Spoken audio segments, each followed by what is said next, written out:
I finally gave into my meta self and slapped this build together. I found that there is a lot of bad information going around on how to put this together, so I figured I'd do my take on it. GetBuck, and let's make an S tier endgame shrapnel build. Starting with our weapon, and that is going to be the Last Valor Assault Rifle, which has a 4% chance to trigger shrapnel on hit. Critical hits count as 2 hits. Critical hits grant shrapnel chance +1 for 1 second. Shrapnel critical damage also gains plus 30%. Your calibration print for this AR is going to be the Precision Style print to grant us plus attack power, plus range at the cost of fire rate. You will also want to go for double crit rate on this print. For our weapon mod, we will be using Shatter Them All, formerly known as Obliterate, and you will want the violent variant of this mod. Also, FYI, Obliterate had its name changed to Shatter Them All. No, you are not going crazy, and you did not delete all of your Obliterate mods, it just had a name change. Accessories are generally self-explanatory and only boost how a weapon feels to the user, so go with your preference.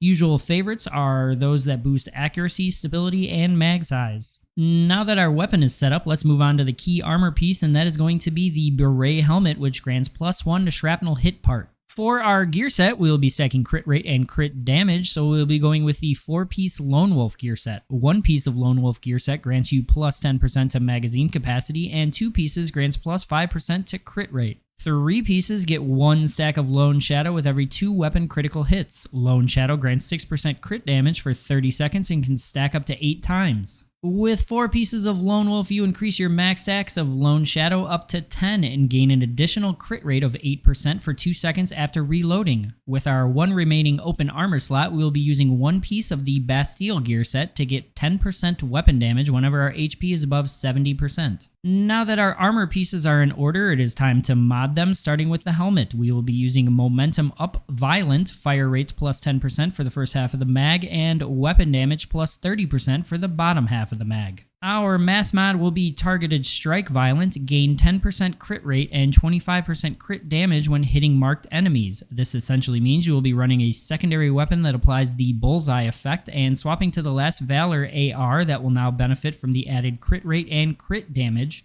as long as you mark the target first. The glove mod will be Crit Amplifier Violent, which gives us a flat plus 10% crit rate and plus 15% crit damage all the time.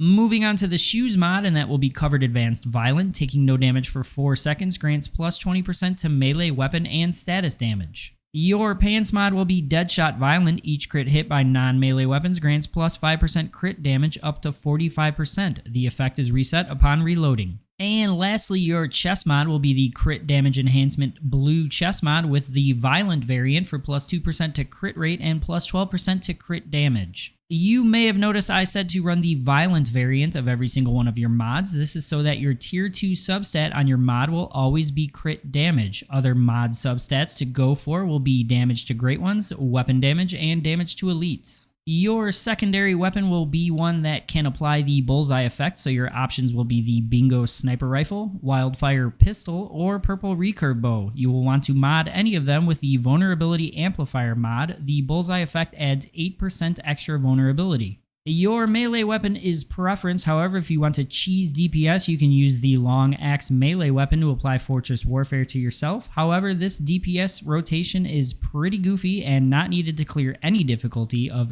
any content in the game. Mainly it's used for flexing big numbers at the DPS dummy. As always, your Cradle Setup for this build will be in the description of the video, as it can change from season to season. The best food item for this build will be the Crumbly Bread to increase all weapon damage by 25%. Crumbly bread is rather expensive, so you can also use the canned meat as an option, which increases your shrapnel damage by 20%. And some useful whims for overall general gameplay is the Arrow Leap whim for melee skating and the Living Armor whim for surviving those clutch moments. Your deviant for this build will be the Lone Wolf's Shadow to buff your overall weapon damage. As for your ammo options, you will do just fine with General Steel Rifle ammo. However, if you want to continue to flex, you can use the Smart Rifle AP ammo that increases attack by 10% for 3 seconds after triggering shrapnel and a plus 15% extra damage per shot. If you like this video, don't forget to drop a heart, subscribe, and turn those notifications on. See you next time.